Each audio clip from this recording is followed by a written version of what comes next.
Winter Olympics in, I think it was Oslo. Yep. Oslo, Norway, and I was born in 1951, so I was only a year old when you guys He still played. remembers that. Can you imagine that?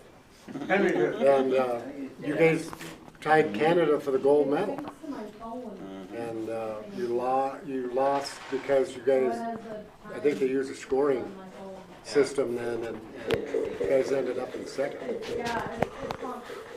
which is outstanding. So, Yep. but I had a bad eye injury when I was playing with the North Stars, and that happened when I was 23, and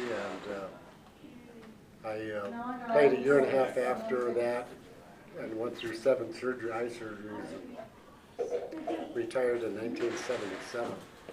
You were 23 when you had the Eye injury. Yeah. really? What happened to the fellow that did it? That's an interesting case, and I didn't 10-game talk about suspension. that. He had a 10-game suspension by the National Hockey League, Clarence Campbell.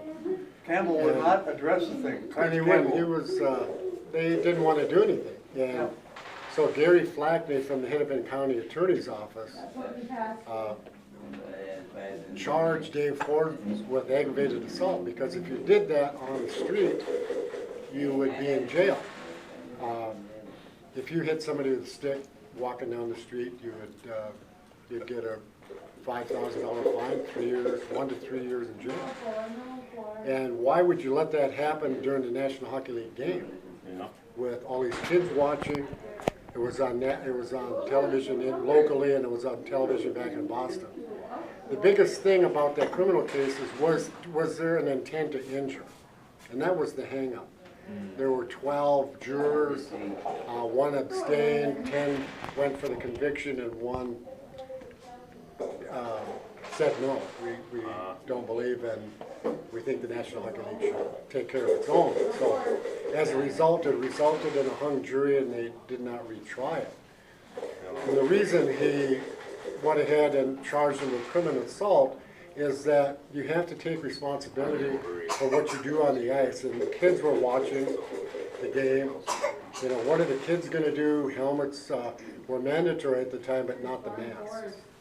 And so somebody could spear you in the face or hit you over the nose or mouth with a stick, and not have the responsibility for their action. You know, if they see that the National Hockey League is just going to get a 10-game suspension. So, you know, there's a lot of variables. So good things come out of bad situations, and one of the good things that came out of that is that the kids started wearing masks. You know, and they put the stop signs on the back. So, you know, it was an That was the first unfortunate. time you went after you, though. Was it? Well, he came after me in the first incident when I got in a fight with him and knocked him down. And then I embarrassed him. Don Cherry was coach in Boston at the time. And it was his job, you know, so he couldn't beat me straight out in a fight, so, you know, he was trying to, I suppose, think of some way to take an advantage. And he threw a punch with the butt of the stick sticking out of his glove. And as I turned around, it popped me for 30 stitches here and blew my cheekbone out. Damaged the muscles around the eye. But we didn't know that at the time, you know, and it was unfortunate. I don't think anybody really intentionally expects to injure you in that respect, but Is it you the know, end of the stick? it was the butt end. So how did it, First ball. He was right-handed, and he was dragging the blade and had the butt sticking out. so it, So then he threw the punch as I turned around, and then he hit me with the butt right here. it cut right through your brow, didn't it? Yeah, 30 stitches and blew my cheekbone out, damaged the muscles, You cracked mean my whole. broke all the stuff, the bone around? Well, all this whole orbital was crushed. So it's all rebuilt in Teflon. Yeah. Really? But the worst thing about it is my vision was fine, you know, up in this area, but when I brought the eye down, this eye wouldn't come down. So they reattached muscles down lower so I could bring the eye down, but once your eyes go out of focus, that's when you create double vision. And then you have depth perception problems, so if the puck's coming over to you, put your stick down, and the puck would be over there already. You know, so you can't, or it would get in your feet, you couldn't find it. And the players at that time were really good because they wouldn't line me up and knock me down. They knew that I was having trouble. So it was, you know, it was a very, you know, then I went back and played before most of the surgeries. Because the North Stars were going towards the bottom of the league with Kansas City, and they wanted me to come back and play as a penalty killer and playing the power play and stuff. And I did, which was absolutely crazy. You know, and my eye was worse than it is now. I couldn't even look down. I couldn't see the puck. And, So you could have played goalie, right? yeah, right. Yeah, could have. So he didn't even drop his gloves. His intent was to hurt you, huh? You think? Well, how do you prove the intent? You know, that's the thing. What do you think, think of you, Paul? Got the case?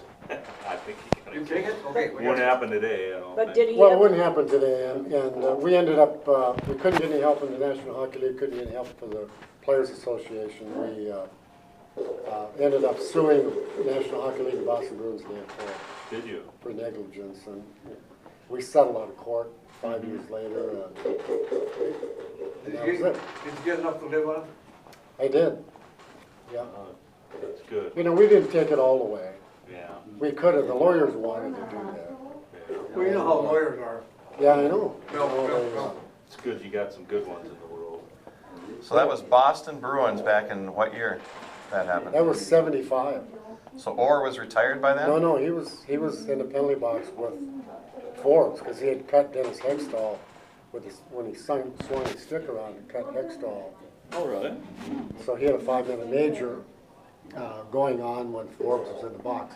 And I wondered if he said something to Forbes, you know. Yeah. Because he had to be a big influence, but you just, you know, you can't make assumptions. but The this bad thing about it is that when play had to stop for us to step back on the ice, Yeah. so when play stopped, everybody went to commercial break. So there was nothing on film when Oh. we come out of the box. But after No, that, everybody has a cell phone, you know, Oh, it would yeah, have, it would have today. been there. But, you know, and there's 1,000 people that saw it and 1,000 different explanations. You know how that is. but you didn't play anymore that game. You went to the hospital, Yeah, I right? was taken to the hospital. All right. Any of the Bruins apologized to you later? No, but not even the guy that did well, it. the guy called me the next day in the hospital. And, Huh. said, I'm sorry, you know, I don't know what got into me, just wanted to apologize, and that was the last time I talked to him. Really? But that he came right out of the penalty box and that's what happened? Play had stopped, yep, it wasn't even, me hit him, and, you know. So it's it not wasn't caught a up reaction or in the anything. heat of the moment, it's, No, it was it was a 15 minutes, deliberate. we were in the box. You didn't know he was probably coming 15 here. minutes. I looked at him, I Yeah. turned around and squared off, and I said, I didn't say anything, and he kind of looked away, like he didn't want anything to do with it. And then when I looked back to look at Jack Gordon on the bench, Murray Oliver was in front of me. He said, "Look out!" And then I turned around and bam, he hit me with a punch, but he had the stick in his hand. Yeah, with the butt end. Right. Huh. So then I just went down to cover it up. But I do have that DVD that I played earlier today that doesn't show the actual hit, but it shows the aftermath. Yeah. So can And I you, gotta remind me to pick up my DVD. I don't think she gave it back to me. We got- Anne Marie, yeah, okay. I'll get it for you in the morning. What So what's- time you leaving? probably 8. I gotta be in Grand Forks at 8:30. So you're gonna leave at 8 and get to Grand Forks by Or, 8:30? I mean, oh yeah, I gotta leave at 7. 7:30, it's an hour and a half. I gotta leave at Drive 7. fast up in. We're gonna have breakfast together. At 6? Yeah? Or 7 it starts. so did you have the speed to keep up with Orr? I caught him coming off the man in that, Did you? in Boston. He's pretty Walk fast. away from him. Then he wanted to fight me after. But, you know, nothing ever happened, it was just chirping. Oh. Yeah. Well, he was the fighter. He could hold his own. Yeah, he was a good fighter. He's fast. So Bernie, when we would go up to War Road, my dad would, you would always say when we were up in War Road, the best players that you can remember were Mayasich and Boucher. Do you remember that? I don't remember Mayasich being mentioned. Oh, yeah, Well, he's from, yeah, he's from Evelyn. Yeah. no, but I we'd see see him Henry. once in a while, Yeah. Johnny Mason. Any relation to Oshie? I am, yeah, he's my cousin, TJ Oshie is your cousin? yeah. Oh, All the Oshies, and I'm sure Johnny played against the Oshies in the war. Sammy, No, it was Max Oshie, Yeah, Max Oshie. Mash. Huh? Max Oshie, Buster Oshie. You know, I think they played in the 48 high school team. So they're native. Were you born and raised in Roseville? I, remember when we played the War Room, we always put one man on Henry. Remember? that's it? Yep. Take care of him, which is doing good. But when I got into tournaments, who always won? Speak in the microphone, please. Well, I tell you, Roseville always won, except in the state. You hear that, John? in the state- Roosevelt won over War Room. Rough. So what year did you graduate from Roseville High School? 47. Oh, okay. Gotta think back. I got a Facebook post on there from the 40-41 World High School team, and Cal Marvin's in there. It's in the book. It's in that book. Yeah. But Henry, in high school, the War Road, didn't War Road win one or two championships when you were there? No, No? Okay. we didn't win a championship until 1994 when Kerry Eads won it, when we split it in two. Okay. You know, you were kind of a marked man. We go up there, I'm doing the game, where was it? On the range. Hibbing. And you got a stitch. You got hit. I had 12 16 stitches. What was his number? 16. So the guy comes back, they're running up, the doctor, we'll get him up, he'll be coming back, so we kept telling the people, Henry, sure enough, he comes back and he fits. We're playing Evelyn Yep. for the Section 3 championship. We're in double overtime. But I think it was in the first overtime when I did a spin around and the guy couldn't keep up and he just swung a stick and the blade just slit me wide open. Oh, And jeez. it was on the same line. It wasn't, it just slit it. And Well, that was before the other big, and then they brought me down. They wanted to give me stitches, and the doctor was from Evelyn, and he said, no, we'll just butterfly him and get you back out there for the game.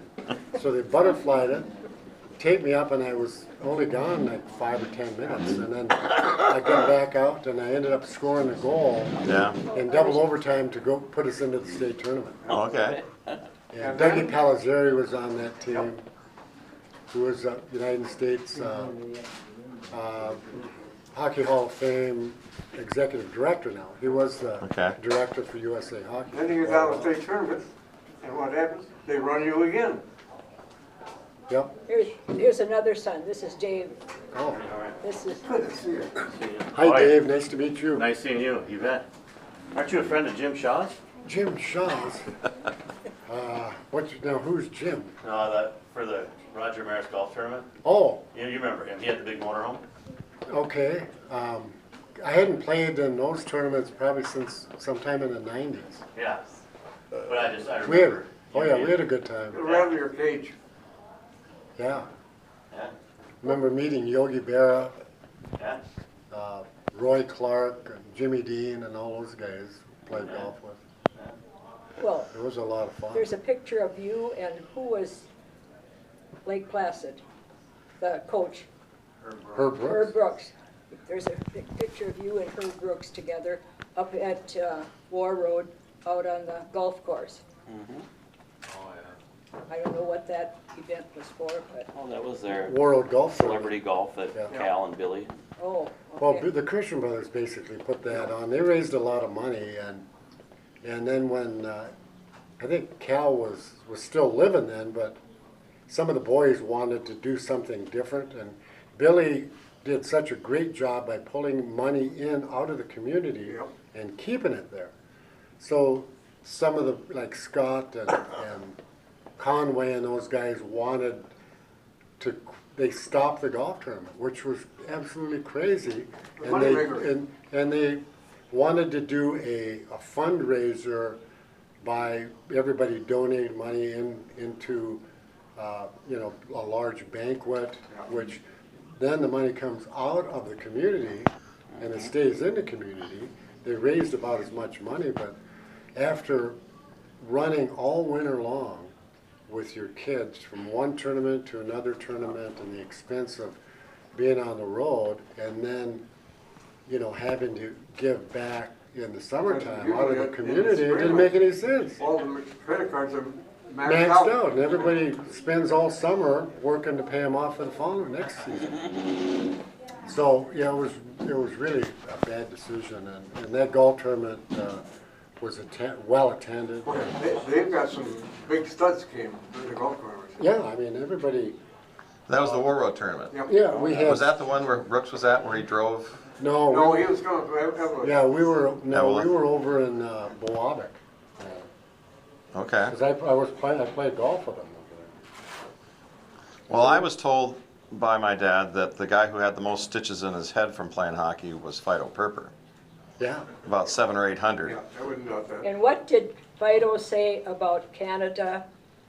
Oh, Something making the about, most- they had the best hockey players because they had the most road apples. What's that Practice now? for pucks. Yeah. Yeah. He didn't get it. What was it? What was that again? Road apples, that's the dropping of the horse. Well, Fido, I think it was, he probably repeated this from somebody else, but he said Canadian players are better because they have more road apples in Canada than we have in the United States. Because he got more horses. Yeah, it's that's all they did up there. Yeah, that's about it. I mean, now it's starting to turn where we've got ice all year round, but Fido Perper, Guinea Christian was telling me about Fido, and getting in a stick fight with somebody over in Cookston Yeah. or over in Grand Forks where they actually try to hit each other with a stick. I mean, swinging, near misses. Yeah. But, I mean, that's the way some people were. I played with a guy like that by the name of Steve Germano. Do you think this, Henry, that what has happened to you in the National Hockey League, they're getting away from the goon that goes out to get the star player. Now it's like the series is just finished. There was hardly any penalties, no hard stick work, no Hockey jig is, shots. it's a pure hockey game. Yes. And I like it because it's fast. They took the red line out. Yep. Yes. Opens up the game. It's the pure. Yep. It's the beauty of the game now. Game of skill. And it's they're moving the puck all over the place. Yep. Some great passing, great skating. Not much room to maneuver. They're all so fast. And big. Yeah. They're all big. Mm-hmm. And but it's a great game. And they don't want to widen. They should go to the Olympic size rink. But that would take away 15 feet of revenue for them. That's why they don't want to do it. Yeah. Business is business. How much did you weigh when you played NHL? I played at 195, 200. Yeah. Sometime up to 210. But depends how many pizzas I ate that week.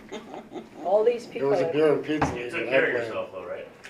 Well, it was, we had 14 teams when I played. Now there's, 31? Yeah. Well, I think when he got recruited to play, there were 6. 6, right? And that record you got to But there wasn't any money in the game then. No. Cody Hall played for 25 years, and probably for 15,000. Yeah. How was he the player? He was pretty dirty with the stick, wasn't he? How? Well, He could, he knew how to cut you. Just by a little, I was skating with him going up ice in Houston, he just lifted his stick and it came up and it cut me for about 3 stitches right here in the eyebrow. it was that switch. Yeah, it was just that quick. Just a little lesson. He was quite a guy. I worked in his hockey school. Right when I got to Detroit, I played the last 16 games of the 71-72 season. Okay. And Oh, so you it played for the kind of Red took Wings? me. He retired that year, and this is how stupid disorganized Red Wings were. They just put him out as a public relations man. He wasn't involved with the team, in the locker room. Ned Harkness was there. You had guys like Jimmy Skinner and a few guys that really were really old school, and had been doing the same thing for 25, 30 years, and weren't into that progression of understanding and recognizing talent that well, and they didn't draft well, and things were a mess when I was there. We had a great coach in Johnny Wilson. We had 2 divisions. We finished 5th two years in a row with more points than, Chicago was in the other division. We had finished 2nd above St. Louis in this division over here, but we finished 5th and we were out of the playoffs 2 years in a row. Didn't make any sense. So I never played in the playoff game. So you were stuck with Boston, New York, that Toronto. Pittsburgh? Yeah. Pittsburgh were, Toronto was fair at the time. Buffalo was fair. So we were always, you had Montreal, Boston, New York Rangers. Montreal, good team to play against. Yeah, they didn't fight a lot, but, God, they had such a great club. They could move the puck. Was that back when Charbonneau and Lafleur were playing, or no? Lafleur was playing, Dryden was in the net, they had Guy Lapointe and Robinson. I mean, they had 6 solid defensemen, they had 4 They were tall, lines. too. And they were big, they were fast. Did you ever play They only, against Sanderson? yeah, oh yeah. Derek? He You played when he was sober, or yeah, he was partying pretty good, I'm sure. he's turned around now. He's quite a gentleman. Yeah, Can he walk? oh yeah. Yeah. Oh, I thought he had such problems with bad his. hips. They had a little series on him. I didn't see that one yet. And he's a character, that guy. Uh-huh. Yeah, it was that whole era of the 70s, the discotheque, the partying, and it was more of a beer and pizza league when I played. The Russian style, the Eastern European style of dryland training, weightlifting, all of that stuff was just coming in.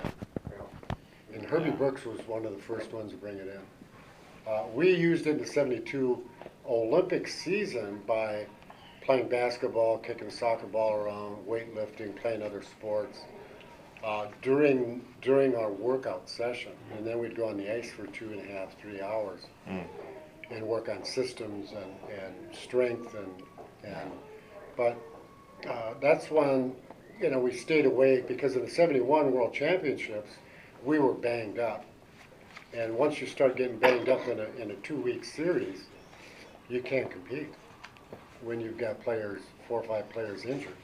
So that's when we took that Russian philosophy and started using it at the start of the next season in preparation for the Winter Olympics in Sapporo. And we didn't have any injuries that whole year by stretching, doing all of these, different types of isometrics and dryland training, and stretching, I think, was the biggest thing, because, you didn't have any pulled muscles. Yeah. You didn't have any broken bones per se. Yeah. People were eating healthier. We started working on our diet, and that's probably why we won a silver medal. We lost 2 games right off the bat. We beat Switzerland to get into the tournament, and then we lost to Russia and Sweden, and then we won the last 3. Okay. But So who got the gold medal that year? Russia. Yeah, they beat us 7-2. I mean, they were men against the boys. So did They anybody? could just turn it up, and Oh yeah. we'd go on a power play and not even touch the puck. We just wanted to get the hell off the ice. Couldn't get the puck away from them. So was Tretiak in the net that early? Yeah, he was there. Yeah. That's when you're thankful there's no video from back then. Right. Yeah, that's probably a good thing. So did anybody give you a bad time about being an Indian? They did. Yeah. All the time. Back when I was growing up in Warren, it was subtle, not a whole lot. Unless, they would talk openly, and you could hear them from another room or around the corner. But the movies, the John Wayne type movies, it prompted me not to want to learn my language and culture by watching those films and by that type of subtle racism and discrimination. But and then up in juniors in Canada, being an American-born player up there, you get. Did that bother you? Well, not being an American playing up there, but American Indian, and the racial slurs that went on, because it was kind of a dog-eat-dog up there. I just attribute it to ignorance, because most of the kids that played junior came up through midget and left home early, and didn't go to school. Yep. So, and they were just all trying. Their dream was to make a National Hockey League, no matter how they got there. So there were really no rules to govern anything like that. And yeah, it was a tough thing to go through, but you go through it, and you want to quit, but you keep going somehow. Find that. How was it when you got to the NHL? Well, there's still some, with Philly and St. Louis. There were a lot of goons on both teams and had that mentality and stuff. But it wasn't as bad, So. And now they have sensitivity training for Would you stuff. swear at them in a Ojibwe? They would know what you're saying? Well, it wouldn't have mattered. Well, Bootsy Keesey is the Lebanese, my Yeah. father uses that terminology. Yeah. I wonder if he was ever discriminated against. I'm sure he wouldn't care if it happened. He wouldn't know the difference. Yeah. He was just there to play hockey. Hey, you. He played that He knows the Lebanese card. difference. Yeah. Yeah.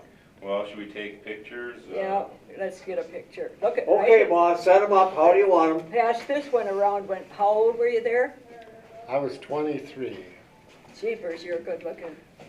That's only 40 years ago, You're right? lighting up your husband. You're I'm talking. 64 now. I just turned 64. 64? Okay. Can we take his hat off?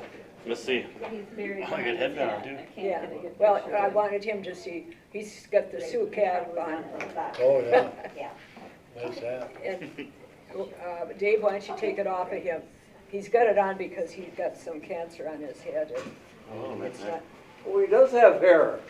I don't know if you call it that. That's what you call it, yeah. Is it a better against shooting against that against a Wyndham? No, not against the Ravenel, but No, but if you